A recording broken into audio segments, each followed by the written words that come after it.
जिसके घर में जवान मौत होती है, आपसे ज्यादा कौन जान सकते हैं, क्योंकि आपके भी एक जवान भाई की मौत हो गई थी। तो आपको भी पता है कि खराब प्रणाली की वजह से ये हादसे हुए हैं।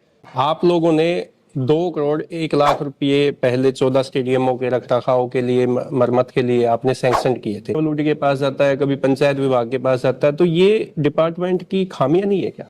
नमस्कार, मेरा नाम है ओपी वशिष्ठ। दी हरियाणा टॉक्स में आपका स्वागत है। आज हमारे साथ है हरियाणा के खेल मंत्री गौरव गौतम जी। हम इनसे बात करेंगे क्योंकि हरियाणा में अभी 2 घटनाएं हुई है, एक बहादुरगढ़ में अमन और एक लाखन माजरा में हार्दिक की। तो दोनों ही दुखद घटना है और खेल सिस्टम को लेकर लोग सवाल उठाते हैं कि ये खेल विभाग की खराब सिस्टम की खराब प्रणाली की वजह से ये हादसे हुए हैं। तो हम बात करेंगे खेल मंत्री से, हमारे साथ है। अच्छा, ये जो 2 इतने दुखद हादसे हुए हैं, एक हार्दिक का लाखन माजरा में, एक अमन का बहादुरगढ़ में, सभी कहते हैं कि खेल जो संसाधन है, खेल विभाग है, वो इतनी लापरवाही कर रहा है। जो ग्रांट आप लोगों ने जारी की वो उसका यूटिलाइज नहीं किया, और जिसकी वजह से ये सब हुआ है। ओपी जी, ये दुखद घटना है और राजनीति की कोई घटना नहीं है। इस पे परिवार, समाज, देश सबको एक गहरा दुख है। और ये व्यक्ति, ये हार्दिक, ये अमन किसी व्यक्ति के नहीं, ये देश के लाल जी। देश का नाम दुनिया के प्लेटफॉर्म पे हमारा रोशन करते। इससे बड़ी दुखद घटना खेल जगत में परिवार के लिए, समाज के लिए, देश के लिए हो नहीं सकती। होनहार युवा खिलाड़ियों को हमने खो दिया। लेकिन खेल विभाग हमेशा से खिलाड़ियों के लिए और खेल की सुविधाओं के लिए हमेशा काम करता आया है। और हरियाणा की खेल नीति नायब सिंह सैनी जी के नेतृत्व में पूरे देश भर में, इस बात का आप एनालिसिस करोगे तो बेहतरीन और अच्छी खेल नीति में हरियाणा की खेल नीति है।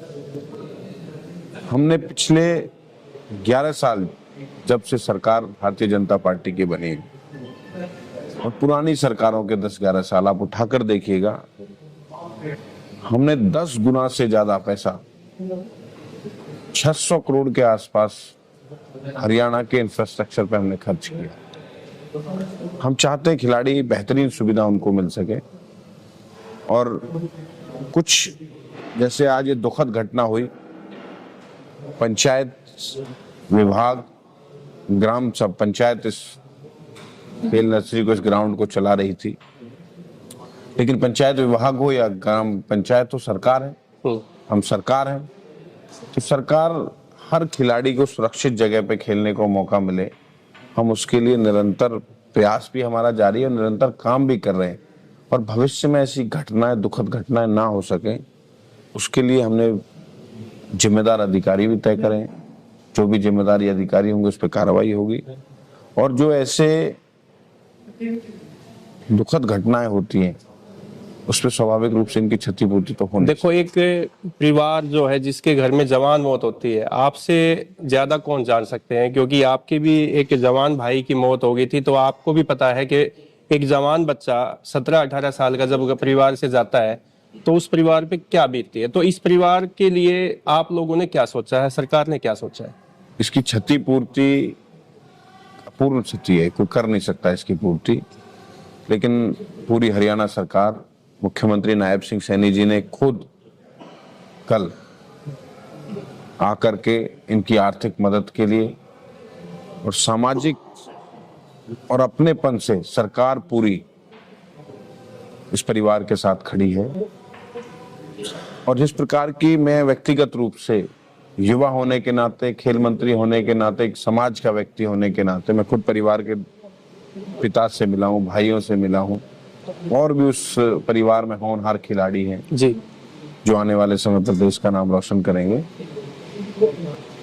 परिवार के लोगों ने कुछ बातें रखी, तो हमने उनको कहा है कि आप बातें रखिए और पंचायत से सरपंच को भी बुलाकर बात करिए, वो प्रस्ताव दे। और हम चाहते हैं कि बहुत दुखद घटना है, लेकिन होनहार खिलाड़ी भी प्रेरणा बने हम उसके लिए काम करेंगे। आपने जैसे कहा कि काफी पैसा आपने संसाधनों पे खर्च किया है, तो जब ये एमपी लैंड की बात उठी है कि दीपेंद्र हुड्डा ने 10 लाख रुपए खर्च करने के लिए इसको दिए थे स्टेडियम के लिए, और परिवार है जो यहाँ के खिलाड़ी है, यहाँ की जो पंचायतें हैं वो सीएम नायब सिंह सैनी से भी मिले थे, तो ये जो पैसा जो है ये खर्च क्यों नहीं हुआ, ये आपने पूछा डिपार्टमेंट से? एमपी लैंड का पैसा पंचायत विभाग को जाता जी। है और पंचायत, ऐसा नहीं कि अब ये बात उन्होंने कही है, मैं इस पर राजनीतिकरण नहीं करूंगा, बहुत दुखद घटना है, राजनीति नहीं भी करनी चाहिए जी। लेकिन ये पैसा उन्होंने किस लिए दिया है, किस विभाग, पंचायत विभाग के पास किस काम के लिए पहुंचा है, ये जब बातें हम निकल कर आएंगी, अगर इसमें भी कोई अगर दोषी होगा तो सरकार उस पर कार्रवाई करेगी। आप लोगों ने 2 करोड़ 1 लाख रुपए पहले 14 स्टेडियमों के रखरखाव के लिए, मरम्मत के लिए आपने सैंक्शन किए थे, फिर वो पैसा जो है कभी पीडब्ल्यूडी के पास जाता है, कभी पंचायत विभाग के पास जाता है, तो ये डिपार्टमेंट की खामियां नहीं है क्या? मेरे आने के बाद 118 करोड़ रुपए हमने अभी पीडब्ल्यूडी विभाग को दी, जी। ट्रांसफर कर दिए, और डेडलाइन के साथ मैं खुद और हमारी पूरी टीम अधिकारियों की इसको निरंतर इस पे निगरानी है कि हमने समय लिया है। वो 118 करोड़ रुपए 6 महीने में मेंटेनेंस पे हम खुद मंत्री की निगरानी, अधिकारियों की निगरानी में वो काम, कुछ टेंडर अलॉट भी हो गए, कुछ काम शुरू भी हो गए, और हम चाहते हैं कि युवाओं को, बच्चों को, खिलाड़ियों को एक अच्छी सुविधा मिले, उसके नियमित ही हमने ये इतना पैसा सिर्फ मेंटेनेंस के काम के लिए पीडब्ल्यूडी विभाग को हमने ट्रांसफर भी कर दिया और उन्होंने टेंडर लगाने शुरू भी कर दिए। ऐसी बातें भी आ रही है कि खिलाड़ी कहते हैं कि हमें जो कैश अवार्ड है, जो कैश प्राइज सरकार की तरफ से दिया जाता है डिपार्टमेंट की तरफ से, वो अभी तक नहीं मिला है। 2023 तक का कोई भी बैकलॉग, 2023 तक कोई भी कैश अवार्ड हमारे पास पेंडिंग नहीं है। अगर खिलाड़ी की या उसने कोई फॉर्म में कुछ गलती की है या कुछ ऑनलाइन, क्योंकि सब कुछ ऑनलाइन है जी, उसने कुछ टेक्निकल मिस्टेक करी तो उसके कारण उसका रुका हुआ होगा। और वैसे भी कोई अगर खिलाड़ी हमसे मिलता है, अगर टेक्निकल रूप से भी उसका कुछ ठीक कराना हो तो उसको कराने का काम करते हैं। लेकिन हमने 2023 तक सारे कैश अवार्ड, मुझे इस पर राजनीति नहीं करनी चाहिए लेकिन कोई बात जरूर बोल देनी चाहिए अगर है तो। कांग्रेस जो राजनीति आज कर रही है, जो कि राजनीति का मुद्दा नहीं है, मैं आपके चैनल के माध्यम से कहता हूं, आप अपने 10 साल के बजट को इस खेल के क्षेत्र में कितना आपने खर्च किया, 10 साल का भारतीय जनता पार्टी का कार्यकाल, उसका आकलन आप मीडिया के साथ ही भी कर लें और वो खुद भी कर लें। अगर उनसे 10 गुना पैसा हमारी सरकार ने खर्च किया है, मैं दावे के साथ इस बात में कर सकता हूं। विपक्ष उठाता है कि हम डीएसपी बना देते थे, हम बड़ी बड़ी पोस्ट दे देते थे, लेकिन जब से भाजपा सरकार आई है कोई डीएसपी नहीं लगाया है, और क्लास 1 की जो है वो भी लिमिटेड सी जॉब अभी तक दी गई है। फिर वही राजनीति वाली बात नहीं करनी चाहिए, लेकिन अब वो बात आपने छेड़ दी तो मैं जरूर कहूंगा, कांग्रेस गवर्नमेंट के 10 साल के कार्यकाल में 44 नौकरियां लगी थी, तो आप जाकर उठा के देख लीजिए, 44, और हमने 10 साल के कार्यकाल में 233 नौकरी दे चुके हैं क्लास 1 सारी मिला के। जैसे डिप्टी डायरेक्टर आप देते हैं, हम सीनियर क्लास कोच 1 से देते लेकर हैं, जूनियर कोच की क्लास 1 से लेकर जूनियर कोच तक, ए से लेकर डी तक सारी नौकरियां खिलाड़ियों के लिए देते हैं।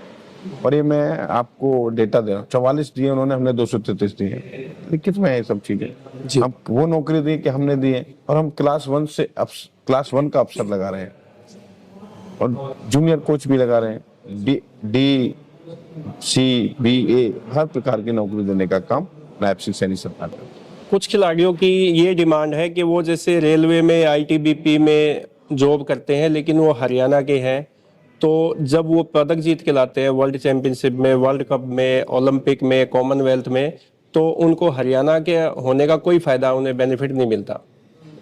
मैं आपको बहुत सारे ऐसे खिलाड़ी कहोगे तो मैं सूची दे दूंगा जो हरियाणा सरकार में डिप्टी डायरेक्टर हैं, नाम से भी मैं बता सकता हूँ कुछ लोगों का। ये खिलाड़ियों के ऊपर ऑप्शन होता है कि वो इधर भी जा सकते हैं, इधर भी आ सकते हैं। कहोगे तो आप जब कहेंगे, जब आपको सूची हम प्रोवाइड करा देंगे कि कौन कौन खिलाड़ी हरियाणा सरकार में एक ग्रेड के पोजीशन पे काम कर रहे हैं। तो मंत्री जी, आप ये बताइए कि जैसे पहले जो मंत्री थे उन पे काफी एलिगेशन लगे, आप युवा मंत्री बने हैं, खेल में युवा मंत्री ही होने चाहिए और जनता को और खिलाड़ियों को आपसे ना काफी उम्मीदें हैं। तो आपका जो एक खिलाड़ियों के लिए रोड मैप है वो क्या है, ताकि खिलाड़ी एक आश्वस्त हो कि हाँ हमारा जो मंत्री है वो हमारी सुनता भी है और हमें प्रोत्साहित भी करता हमारे है। प्रयास ये है कि मैंने आपको पहले बता चुका कि अभी 114 करोड़ रुपए, 118 करोड़ रुपए सिर्फ मेंटेनेंस के लिए हमने, खिलाड़ियों को अच्छी ग्राउंड मिल जाए, सुविधाएं अच्छी मिल जाएं, जो खेल नर्सरियां चल रही हैं, एक ऐसी पहल देश में कहीं नहीं है। खेल नर्सरियां समय पे उनका डाइट का पैसा पहुंच जाए, समय पे वो पारदर्शी तरीके से वो खेल नर्सरियां चल जाएं, हर ग्रामीण क्षेत्र से लेकर शहरी क्षेत्र तक हर बच्चे को खेल नर्सरियों के माध्यम से ट्रेन करने का काम, 37,000 से ज्यादा जी खिलाड़ियों को ये खेल नर्सरियां ट्रेन कर रही हैं। एक्सीलेंस सेंटर खोलने की बात थी, उस पर काम चल रहा है। अभी एक्सीलेंस सेंटर चाहे रोहतक में हो, सोनीपत की राई यूनिवर्सिटी हो, उसका बनने का काम हो और आने वाले समय पर और बेहतरीन सुविधाएं खिलाड़ियों को बहुत सारे जिले ऐसे हैं जहाँ पे डीएसओ की पोस्ट भी नहीं है। मैं वैसे ऑफिसेटिंग चार्ज दे रखा है, कभी किसी कोच को दिया है या किसी और में से। अभी प्रमोशंस हो गई हैं और जल्दी सारे डीएसओ अपने अपने जिले में पहुंच जाएंगे। पंचकुला में, चंडीगढ़ में पूरी सरकार बैठती है, वहाँ पे सेंटर ऑफ एक्सीलेंस है और उन खिलाड़ियों को जो खाना है आपने भी देखा होगा वो ढाबे पे खिलाया जाता है। मतलब वहाँ कोई उनका आपस में डाइट वाइट को लेके कोई दिक्कत है तो अभी पिछले दिनों भी ये बात सामने आई। मैं खुद भी उसमें विजिट करके आया हूँ, मैं खुद स्टेडियम में गया था, खिलाड़ियों से बात करके आया था और हमने उस समय पे कुछ, मैं ये तो नहीं कह रहा कि सारी समस्याएं समाप्त हो गई हैं, सारी चीज समाप्त भी नहीं हो सकती। कुछ समस्याएं हमारे खिलाड़ी साथियों ने उस समय पर बताई थी और हमने तुरंत उस समय पर ये आदेश पारित किए कि सही दुरुस्त की जाए। और कोई और शिकायत आएगी, शिकायत नहीं आएगी हम सोचते नहीं है, शिकायत आएगी उस पर काम तेजी से करेंगे, ये हम भरोसा खिलाड़ियों को देते हैं। हरियाणा ओलंपिक संघ जो है वो खेल डिपार्टमेंट के पैरेलल चलता है, ना कि साथ चलता है, ऐसा कुछ चीजें निकल के सामने आ रही है। पीछे हरियाणा ओलंपिक खेल